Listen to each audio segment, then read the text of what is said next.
The story begins with Nick Hume, a wealthy man with a lovely wife, Helen, who is happily and peacefully raising their two sons, Brendan and Lucas, in a suburban area.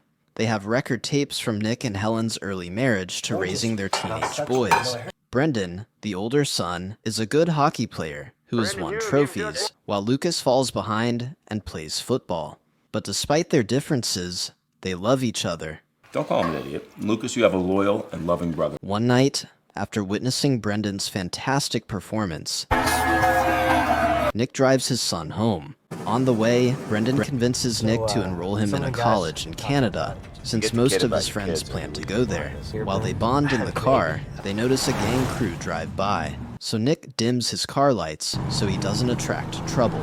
Still, the vehicles linger around, and just when Nick thinks he's out of their way, his vehicle runs out of gas, so he goes to the nearby gas station. Brendan quickly seizes the opportunity to get some snacks. We'll quick in and out, because we gotta get home. Alright. And Nick calls Helen to inform her of their son's thoughts on playing hockey in Canada. Suddenly, the gang from before shows up to rob the station. One of them shoots the cashier, and the others rile up one of their members to stab Brendan as an initiation ritual. Nick tries to stop them, but a vehicle knocks him down, and left powerless. He watches the horror unfold. The thugs quickly take off, but Nick struggles with the perpetrator and unmasks him before he gets away. The crew abandons the criminal, and a car takes him out like a bowling pin. Quickly, Nick rushes to his bleeding son and cries for help, holding him in his hands while the gang mocks the newbie they abandoned. Shortly, Nick rushes Brendan to the hospital, and he's taken to the emergency room. He then phones his family and informs them, and they show up only to hear that Brendan didn't make it. Days later, a group of suspects is lined up at the station, and Nick is told to identify Brendan's killer. He points out the murderer, and the cops tell him the killer is Joe Darley. While dealing with the court case, Nick buries his son and informs his wife about Joe, and she hopes he rots in jail. Later that night, Helen sobs in Nick's arms, while Lucas goes to Brendan's room and mourns him. The bereaved mourn Brendan that night after his burial. The next day, Nick learns from his lawyer, Jessica Wallace, a detective, that Brendan was murdered as an initiation ritual. The lawyer explains how difficult the case is. That's worth more than chasing some make-believe 10 to life and the guy walks free. You want that? Since they need another witness to testify, and the gas station they went to had no CCTV. The prosecutor tells Nick they'll offer a plea deal to avoid a weak case going to trial. Later that day in court, Nick watches as Joe shows no remorse, and frustrated by the justice system, Nick intentionally recants his testimony to prevent the plea deal. As a result, Joe is released from custody and allowed to walk free.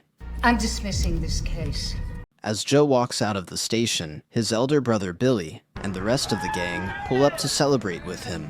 They rejoice and pick him up, but little do they know that Nick is watching and that they're cooked. He angrily tails them to where they drop Joe off. Later that night, as Nick goes through his garage looking for a knife to enact his plan, Lucas walks in on him and touches the troubling subject, inquiring to know where Brendan was killed and if he was scared. Half-heartedly, Nick answers him and brushes the subject aside. He wraps the knife in a cloth and hides it, but Helen enters, asking if Joe got locked up.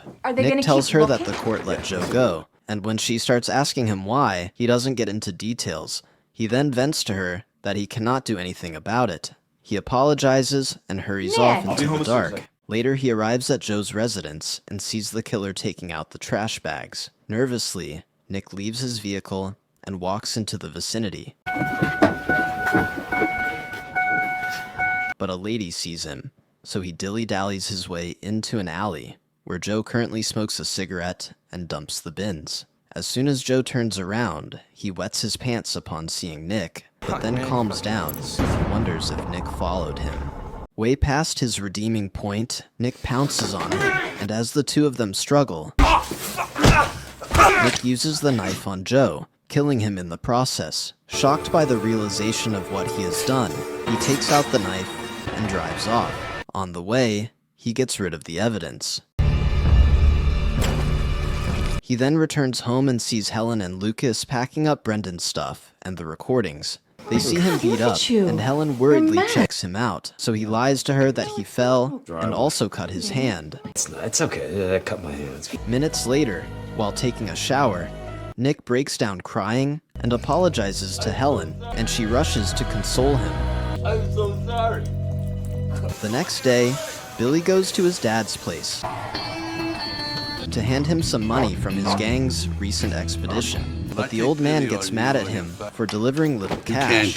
After all, he knows Billy has been stealing. He then threatens to shoot Billy if such an occurrence repeats itself. Can't get the fuck out of my sight. Billy then leaves to meet with his crew, but he sees they are all gloomy, so he asks them what's up, and they tell him Joe is dead. He's dead. Unable to believe them, he leaves to find Joe.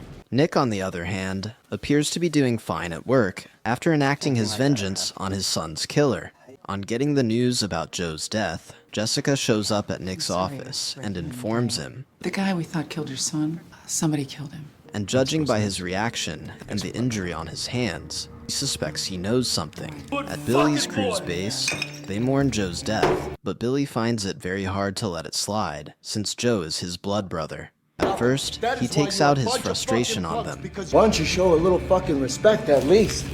But one of them stands up to him and condemns his behavior, letting him know that they all feel the same. He finally calms down and asks around for clues regarding the killer, and one of his gang members tells him that his sister saw someone suspicious on the night of the murder. That she saw some fucker in a suit down there. Billy picks up a newspaper with Nick's face and gives it to his gang member to show his sister. Once she looks at the image, she confirms it to be the person she saw the previous night. Nick, on the other hand, heads home after closing from work, but notices the gang members stalking him and getting close to him in broad daylight. So he takes a swing at the closest with his bag and then runs off. They give him a hot chase. They shoot at him and follow him through buildings. But his middle-aged legs give them a tough chase. Nick eventually gets into a garage and trips most of the car's alarms to confuse his pursuers. After thinking he had gotten away, one of them shows up with a gun, so Nick hides and attacks him. The thug fires all his bullets while trying to gun Nick down, but Nick jumps into a vehicle, so the thug follows suit to kill him. As they wrestle in the vehicle, Nick breaks the windshield, and they mistakenly lower the handbrake. This causes the vehicle to obey gravity and head down the slopey path. But just before the vehicle tumbles off the railings, Nick sees where it's headed and quickly crawls out of it, resulting in the dumb thug's death.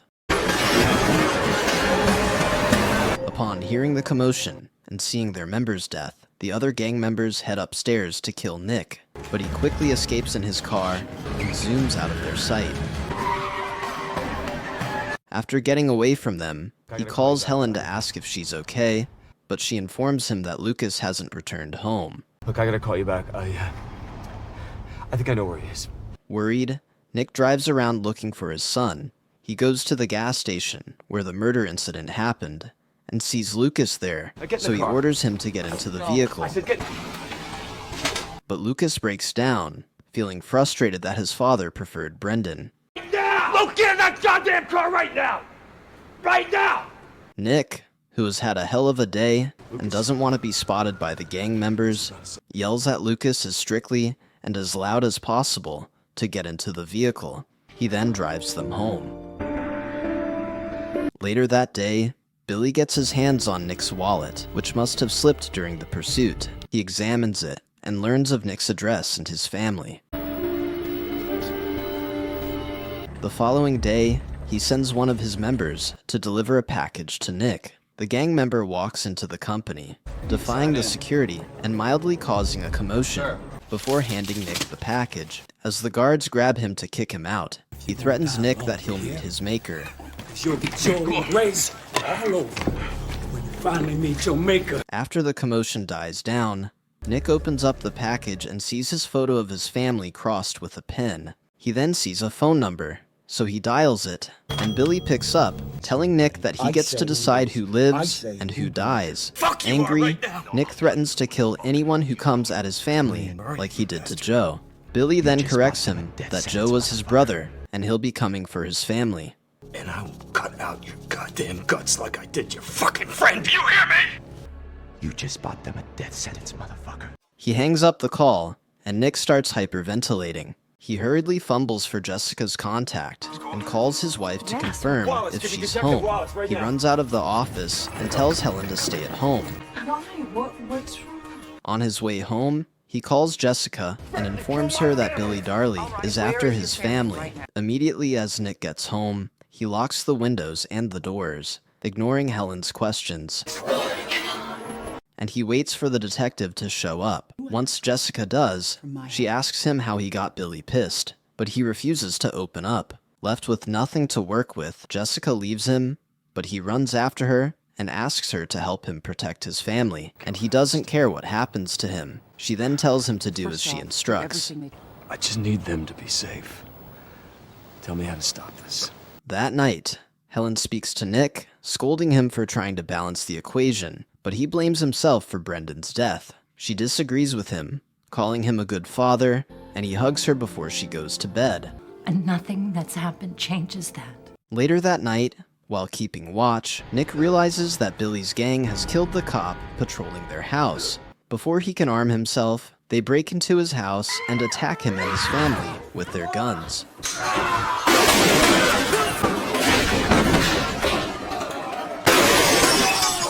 Nick tries his best to fend them off, but they shoot his son and his wife before his eyes and finally shoot him. Time passes, and Nick wakes up in the hospital, terribly injured and struggles to get out of bed, but the doctors sedate him. Later, he wakes up and recalls losing his family. Fortunately, Jessica tries to talk some sense to him, Everybody thinks they're right in a war. informing him to give up on revenge, and she can have him jailed if he's that locked in. She insists that he shouldn't squander the second chance God gave to him, but Nick tells her there's no point since he doesn't have a family again.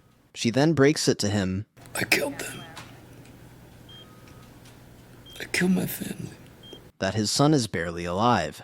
Immediately, Nick yanks the drip off his body and hurries out of the ward, looking for his son. Where's my son? You need to get back to bed. Tell me where my son is! And after a few directions, he finds Lucas in a coma. Curious, he asks the doctor if Lucas will wake up, but the doctor is uncertain. Nick then tells Jessica that the equation couldn't be balanced, and sometimes it would result into chaos. I'd like a minute with him.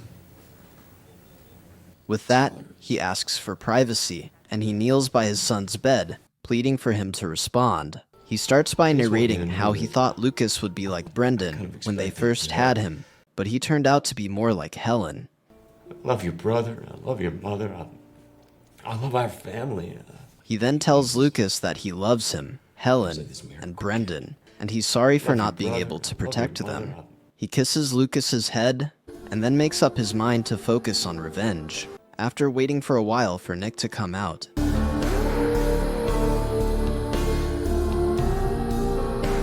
Jessica checks Lucas's ward and sees that he's nowhere to be found, so she goes to the bathroom and realizes that he escaped through the window.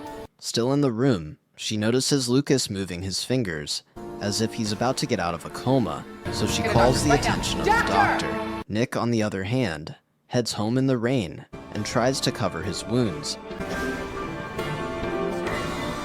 He then calls someone to check the phone number he dialed in the office.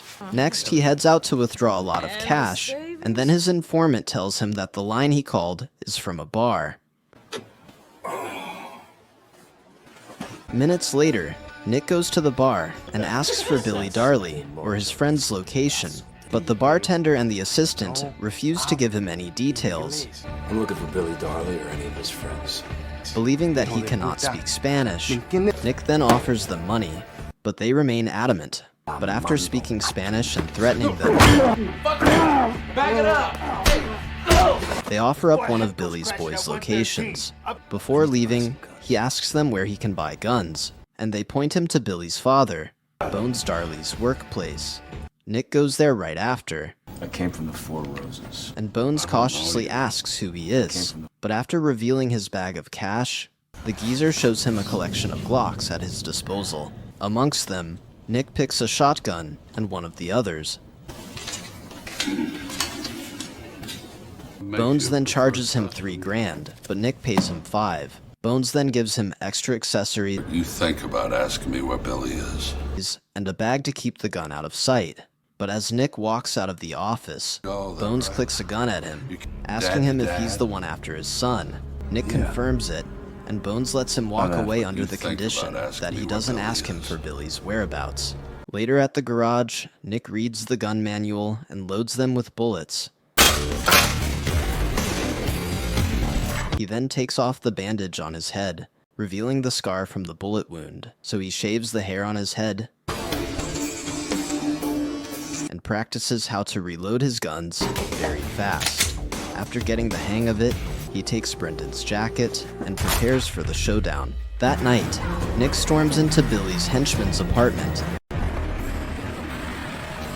and the lackey is shocked that Nick is alive. Before he can reach the gun, Nick shoots at him and then demands their base and Billy's location. So he calls Billy with the lackey's phone and shoots the underling dead for Billy to hear. Right after, Bones shows up and nags at Billy for the trouble he has caused so far. Fed up with his father's bullshit and having a huge pain to deal with, Billy sends Bones to his grave with a bullet and drives Bones' car to their base. Meanwhile, Nick waits in a vehicle for one of Billy's gang and rams him to death with the vehicle. He then takes out his ammunition and enters into the hideout, shooting everything that moves on sight.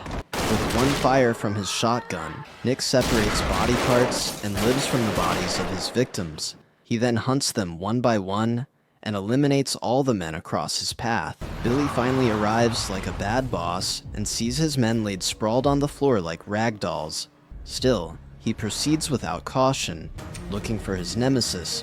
Without a fear in the world, he follows the sound of the gunshots heard above. Nick, however, looks around for Billy, and when he finally meets him, the two of them greet each other with bullets. Unfortunately, Nick gets shot in the leg from behind by one of Billy's lackeys, the delivery guy, but he shoots the thug down. As a result, he gets shot in the neck. Still, he wounds Billy's right arm, shooting off the gun in the process. Billy, on the other hand, empties his bullets, but doesn't have a lethal shot at Nick, so he sits by his side and tells Nick that he's like one of them, and he made him that. Nick then surprises him by revealing another gun he has with him and asks him English or Spanish. The following morning, Nick leaves the hideout and drives back home. He struggles to the living room and sits on the couch. The cops arrive later, and Jessica sees him watching his family tapes while bleeding from his neck. She tells him that Lucas has started moving, and it's likely he'll pull through. The end. Thank you for sticking to the end of my video. Please do me the biggest favor by leaving a like, comment, and subscribe, and I hope to see you in the next video.